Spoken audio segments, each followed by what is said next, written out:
बोलो बृहस्पति देव की जय। बृहस्पतिवार के दिन जो भी स्त्री पुरुष व्रत करे उसको चाहिए कि वह दिन में एक ही समय भोजन करे, क्योंकि इस दिन बृहस्पतिश्वर भगवान का पूजन होता है। भोजन पीले चने की दाल आदि का करे, परंतु नमक नहीं खावे। वस्त्र पहने, पीले ही फूलों का उपयोग करे, पीले चंदन से पूजन करे। पूजन के बाद प्रेम पूर्वक बृहस्पति देव की कथा सुननी चाहिए। इस व्रत को करने से मन की समस्त इच्छाएं पूरी होती हैं और बृहस्पति महाराज प्रसन्न होते हैं। धन, पुत्र, विद्या तथा मन वांछित फलों की प्राप्ति होती है। परिवार में सुख तथा शांति रहती है। इसलिए यह व्रत सर्वश्रेष्ठ अति फलदायक है। इस व्रत में केले का पूजन करना चाहिए। कथा और पूजन के समय मन, क्रम, वचन से शुद्ध होकर जो इच्छा हो उसे बृहस्पति देव से प्रार्थना करनी चाहिए। उन इच्छाओं को बृहस्पति देव अवश्य पूर्ण करते हैं, ऐसा मन में दृढ़ विश्वास रखना चाहिए। बृहस्पतिवार व्रत कथा। प्राचीन काल में भारतवर्ष में एक राजा राज्य करता था। वह बड़ा प्रतापी और दानी था। वह नित्य मंदिर में दर्शन करने जाता था, ब्राह्मण एवं गुरु की सेवा किया करता था। उसके दरवाजे से कोई भी निराश होकर नहीं लौटता था। वह प्रत्येक गुरुवार को व्रत एवं पूजन करता था। वह गरीबों की सहायता करता था, परंतु यह सब बातें उसकी रानी को अच्छी नहीं लगती थी।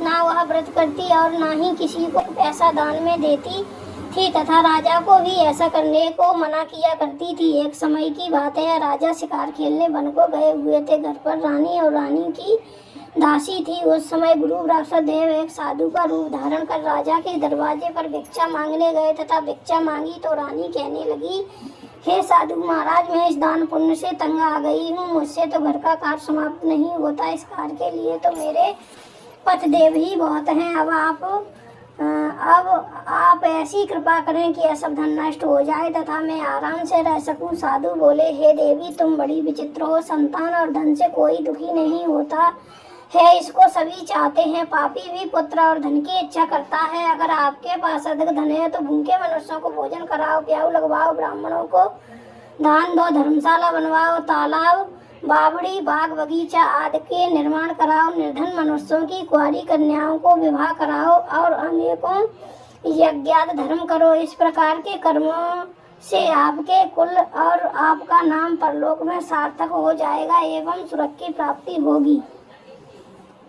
मगर वह रानी इन बातों से खुश न हुई। वह बोली, हे साधु महाराज, मुझे ऐसे धन की भी आवश्यकता नहीं जिसको मैं और ही मनुष्यों को दान दूं, जिसको रखने उठाने में मेरा सारा समय ही बर्बाद हो जाए। साधु ने कहा, हे देवी, तुम्हारी ऐसी इच्छा है तो ऐसा ही होगा। मैं तुम्हें बताता हूँ, वैसा ही करना। बृहस्पतिवार के दिन घर को गोबर से लीपना, अपने केशों को धोना, केशों को धोते हुए स्नान करना, राजा से कहना वह हजामत बनवाए, भोजन में मांस मंद्रा खाना, कपड़े धोबी के यहाँ धुलने डालना।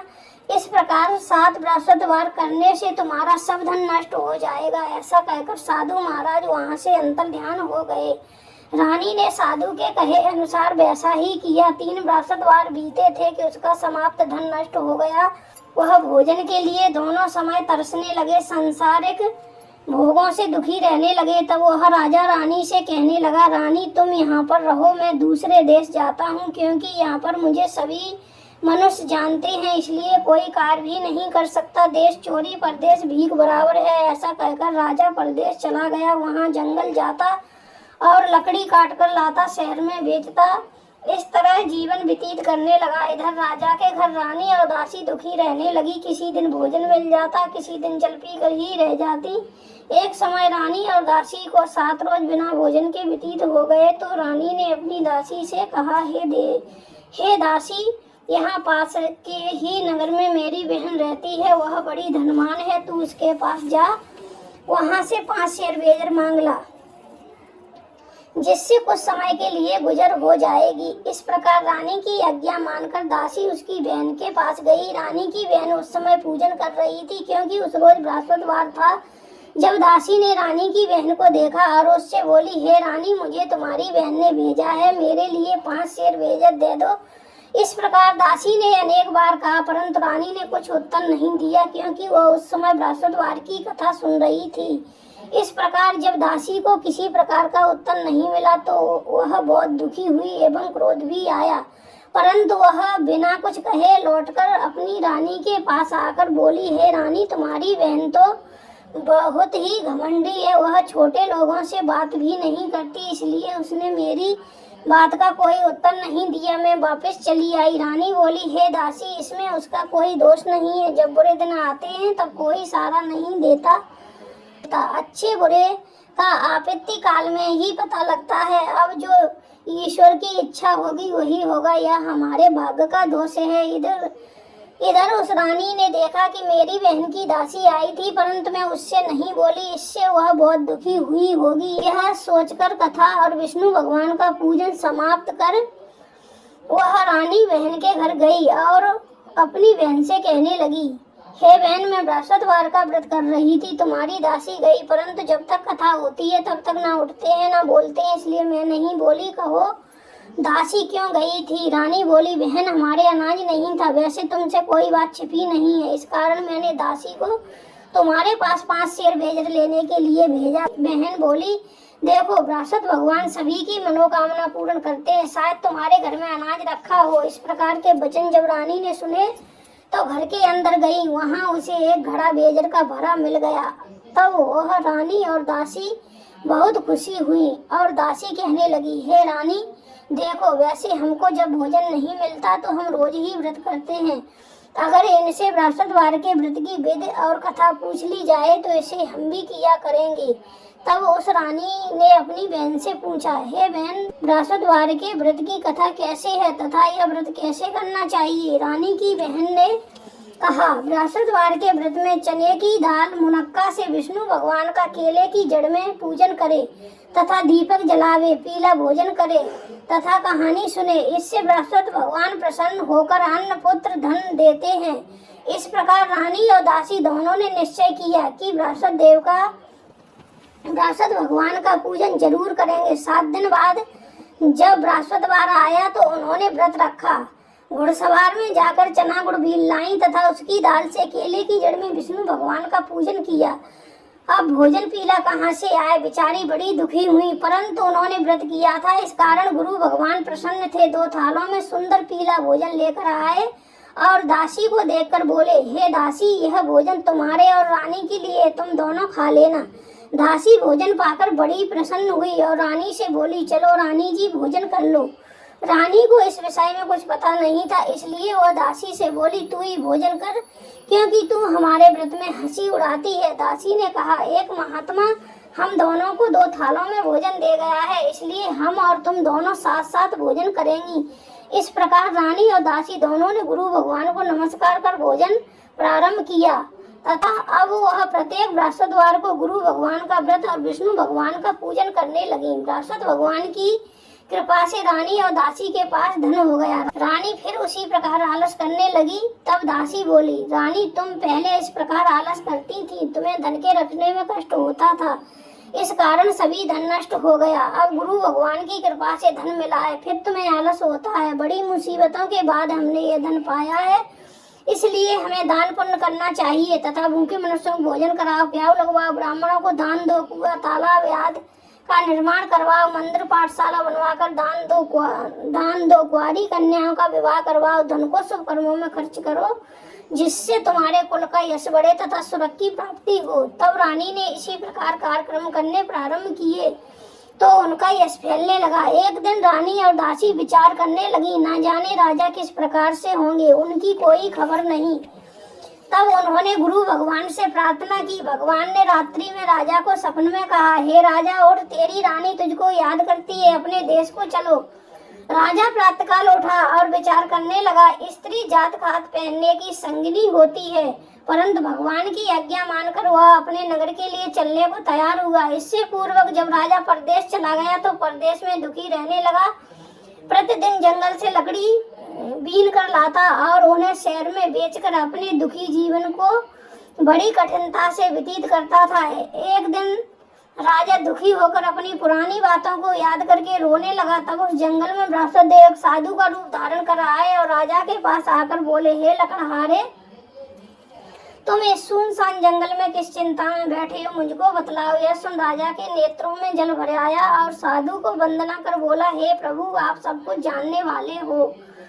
इतना कहकर साधु को अपनी संपूर्ण कहानी बतला दी। साधु रूपी भगवान बोले, हे राजा, तुम्हारी स्त्री ने बृहस्पति देव का अपमान किया था, इस कारण तुम्हारी यह दशा हुई। अब तुम किसी प्रकार की चिंता मत करो, भगवान तुम्हें पहले से अधिक धनवान करेगा। देखो, तुम्हारी स्त्री ने भी गुरुवार का व्रत प्रारंभ कर दिया है और तुम मेरा कहा मानकर बृहस्पतिवार को व्रत करके चने की दाल गुड़ जल के लोटे में डालकर केले का पूजन करो।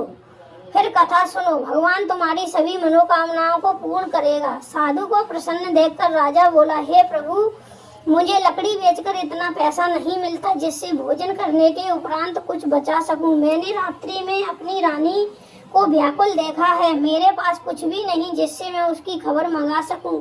और फिर मैं कौन सी कहानी कहूँ, मुझको कुछ भी मालूम नहीं है। साधु ने कहा, हे राजन, तुम किसी बात की चिंता मत करो। बृहस्पतिवार के दिन तुम रोजाना की तरह लकड़ियां लेकर शहर को जाओ।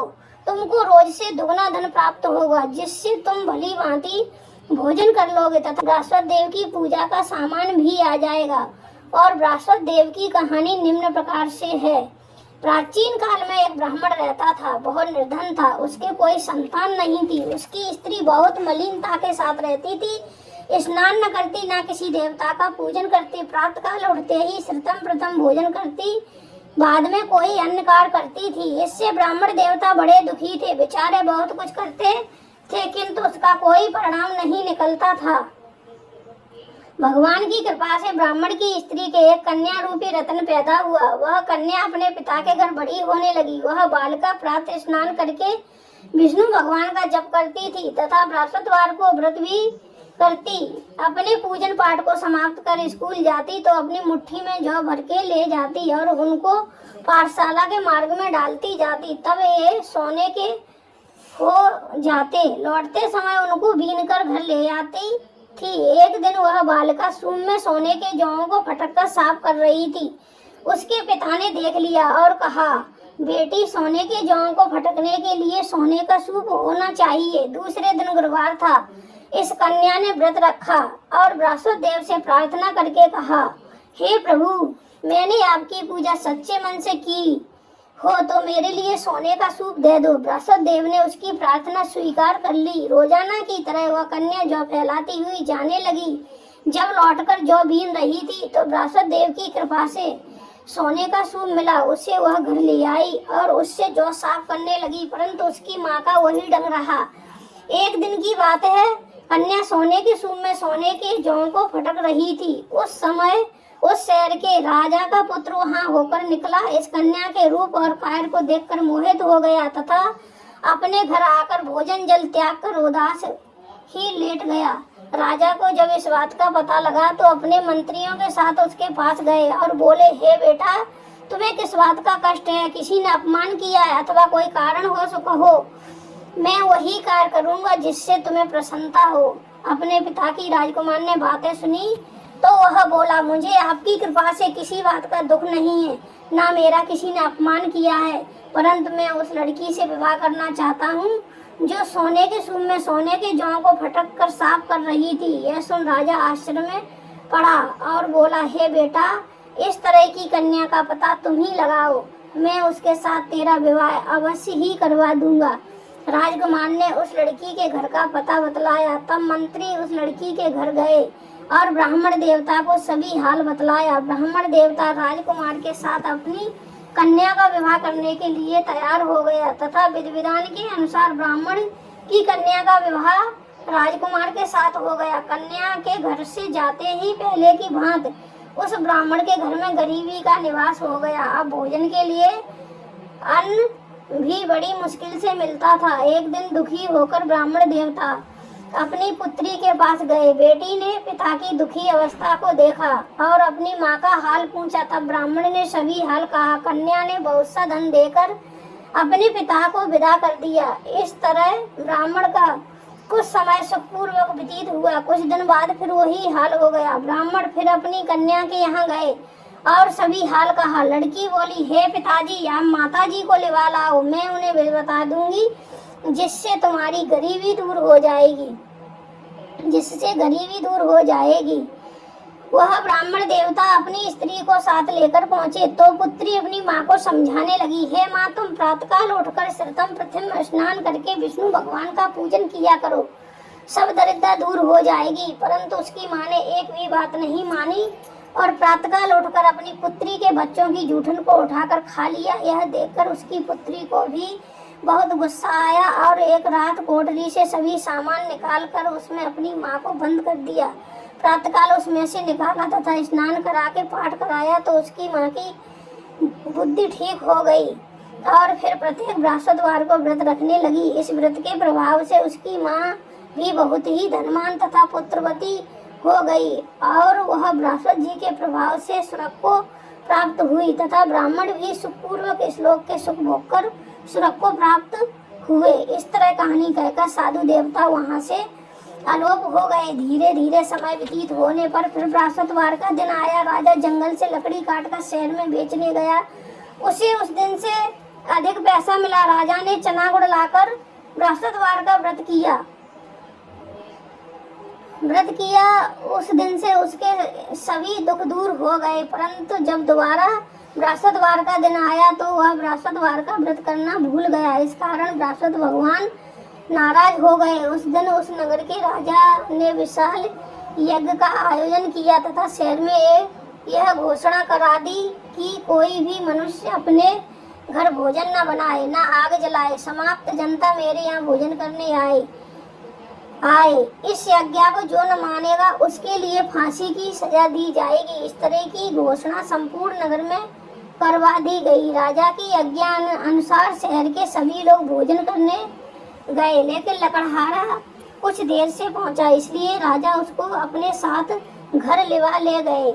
जब वह उसे घर पर भोजन करा रहे थे तो रानी की दृष्टि उस कुटी पर पड़ी जिस पर उसका हार लटका हुआ था। वह वहां दिखाई नहीं दिया। रानी ने निश्चय किया कि मेरा हार इस मनुष्य ने चुरा लिया है। उसी समय सैनिक को बुलाकर उसको जेल खाने में डलवा दिया। जब राजा जेल खाने में पड़ गया और बहुत दुखी होकर विचार करने लगा कि न जाने कौन से पूर्व जन्म के कर्म से मेरे लिए दुख प्राप्त हुआ है, वह उसी साधु की याद करने लगा कि जो जंगल में मिला था। उसी समय तत्काल बृहस्पति देव साधु के रूप में प्रकट हो गए और उसकी दशा को देखकर कहने लगे, अरे मूर्ख, तूने बृहस्पति देवता की कथा नहीं कही, इसी कारण तेरे को दुख प्राप्त हुआ है। अब चिंता मत कर, बृहस्पतिवार के दिन जेल खाने के दरवाजे पर रुपए पड़े मिलेंगे, उनसे तुम बृहस्पति देव की पूजा करना, तेरे सभी कष्ट दूर हो जाएंगे। बृहस्पतिवार के रोज उसे रुपए पड़े मिले। राजा ने कथा कही। उसी रात्रि को बृहस्पति देव ने उस नगर के राजा को सपने में कहा, हे राजा, तुमने जिस आदमी को जेल खाने में बंद कर दिया है वह निर्दोष है, वह राजा है, उसे छोड़ देना।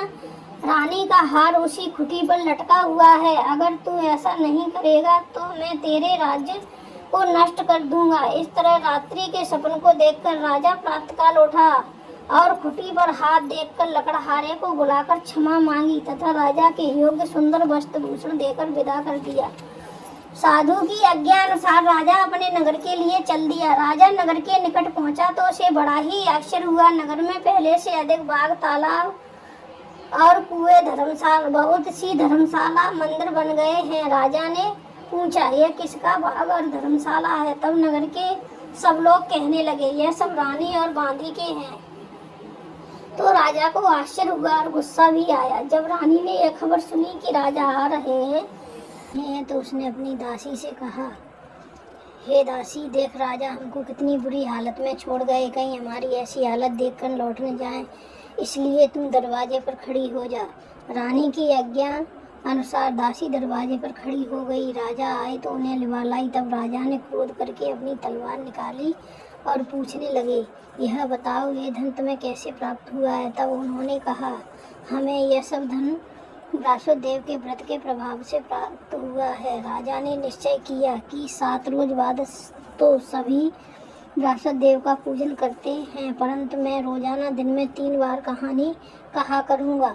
तथा रोज व्रत किया करूँगा। अब हर समय राजा के दुपट्टे में चना की दाल बंधी रहती तथा वह दिन में 3 बार कहानी कहता। एक रोज राजा ने विचार किया कि चलो अपनी बहन के यहाँ हो आए। इस तरह निश्चय कर राजा घोड़े पर सवार हो अपनी बहन के यहाँ निकला। आगे मार्ग में देखा कुछ आदमी मुर्दे को लिए जा रहे हैं। उन्हें रोककर राजा कहने लगा, अरे भाइयों, मेरी बृहस्पति देव की कहानी सुन लो। वे बोले, हमारा आदमी मर गया है, इसको अपनी कथा की पढ़िए। परंतु कुछ आदमी बोले, अच्छा कहो, हम तुम्हारी कथा भी सुनेंगे। राजा ने दाल निकाली और कथा कहने लगा। जब कथा आदि हुई तो मुर्दा हिलने लगा। जब कथा समाप्त हो गई तो राम राम कहकर खड़ा हो गया। आगे मार्ग में उसे एक किसान खेत में हल चलाता मिला। राजा ने उसे देखा और उससे बोला, अरे भैया, तुम मेरी बृहस्पतिवार की कथा सुन लो। किसान बोला, जब तक मैं तेरी कथा सुनूंगा तब तक 4 अरैया जोत न लूँगा। जा अपनी कथा किसी और को सुनाना। इस तरह राजा आगे चलने लगा। राजा के हटते ही बैल पछाड़ खाकर गिर गए तथा उस किसान के पेट में बहुत जोर से दर्द होने लगा। उस समय उसकी माँ रोटी लेकर आई। उसने जब देखा तो अपने पुत्र से हाल पूछा। बेटे ने सभी हाल कहा। बुढ़िया दौड़ी दौड़ी उस घुड़सवार के पास गई और उससे बोली, मैं तेरी कथा सुनूंगी, तुम अपनी कथा मेरे खेत पर चलकर कहना। राजा ने बुढ़िया के खेत पर जाकर कथा कही, जिसके सुनते ही बैल खड़े हो गए तथा किसान के पेट का दर्द बंद हो गया। राजा अपनी बहन के घर कुशल पूर्वक पहुंच गया। बहन ने भाई की खूब मेहमानी की। दूसरे रोज राजा प्रातःकाल जागा तो देखने लगा कि सब लोग भोजन कर रहे हैं। राजा ने अपनी बहन से कहा कि ऐसा कोई मनुष्य है जिसने भोजन नहीं किया हो, वह बृहस्पतिवार की कथा सुन ले। बहन बोली, हे भैया, यह देश ऐसा ही है। पहले यहाँ लोग भोजन करते हैं, बाद में अन्य काम करते हैं। अगर कोई पड़ोस में हो तो देख आऊं। वह ऐसा कहकर चली गई, परंतु उसे कोई व्यक्ति नहीं मिला जिसने भोजन न किया हो। अंत वह एक कुमार के घर गई जिसका लड़का बीमार था। उसे मालूम हुआ कि उनके यहाँ 3 रोज से किसी ने भोजन नहीं किया है। रानी ने अपने भाई की कथा सुनने के लिए कुमार से कहा। वह कथा सुनने को तैयार हो गया। राजा ने उनके यहाँ जाकर बृहस्पतिवार की कथा कही, जिसको सुनकर उनका लड़का ठीक हो गया। अब तो राजा की प्रशंसा होने लगी। एक रोज राजा ने अपनी बहन से कहा कि हे बहन, हम अपने घर को जाएंगे, तुम भी तैयार हो जाओ। राजा की बहन ने अपनी सास से पूछा। सास बोली, हाँ चली जा, परंतु अपने लड़कों को मत ले जाना, क्योंकि तेरे भाई के कोई औलाद नहीं होती है। बहन ने भैया से कहा, हे भैया, मैं तो चलूँगी, मगर कोई बालक नहीं जाएगा। राजा बोला, जब कोई बालक नहीं चलेगा तब तुम ही क्या करोगी। बड़े दुखी मन से राजा अपने नगर को लौट आया। राजा ने अपनी रानी से कहा, हम निर्वंशी राजा हैं, हमारा मुख देखने का धर्म नहीं है। और इसी उदासी के कारण उसने कुछ भोजन भी नहीं किया। रानी बोली, हे स्वामी, हे बृहस्पति देव, हमें औलाद अवश्य देंगे। उसी रात को बृहस्पति देव ने राजा से सपने में कहा, हे राजा, उठ, सोच को त्याग, तेरी रानी गर्भ से है। 9वें महीने में उसके गर्भ से एक सुंदर पुत्र पैदा होगा। तब राजा बोला, हे रानी, स्त्री बिना भोजन के रह सकती है, बात कहे बिना नहीं रह सकती। जब मेरी बहन आए तो उससे कुछ मत कहना। जब राजा की बहन ने यह शुभ समाचार सुना तो बहुत खुश हुई तथा बधाई लेकर अपने भाई के यहाँ आई। तभी रानी ने कहा, घोड़ा चढ़ तो नहीं आई, गधा चढ़ी आई। राजा की बहन बोली, भाभी, मैं इस प्रकार ना कहती तो तुम्हें संतान कैसे मिलती। बृहस्पति देव ऐसे ही हैं, जैसी जिसके मन में कामना है वैसी सभी को पूर्ण करते हैं। जो श्रद्धा भावना पूर्वक कथा पढ़ता है और दूसरों को सुनाता है, बृहस्पति देव उसकी सभी मनोकामना पूर्ण करते हैं तथा उनकी सदैव रक्षा करते हैं। संसार में जो मनुष्य श्रद्धा भावना से गुरु भगवान का पूजन व्रत सच्चे हृदय से करते हैं तो उनकी सभी मनोकामनाएं पूर्ण होती हैं। जैसे सच्ची भावना से रानी और राजा ने उनकी कथा का गुणगान किया तो उनकी सभी इच्छाएं बृहस्पति देव जी उसने पूर्ण की, इसलिए सबको कथा सुनने के बाद प्रसाद लेकर जाना चाहिए। हृदय से उनका नमन करते हुए जयकारा बोलना चाहिए। बोलो बृहस्पति देव की जय, बोल विष्णु भगवान की जय।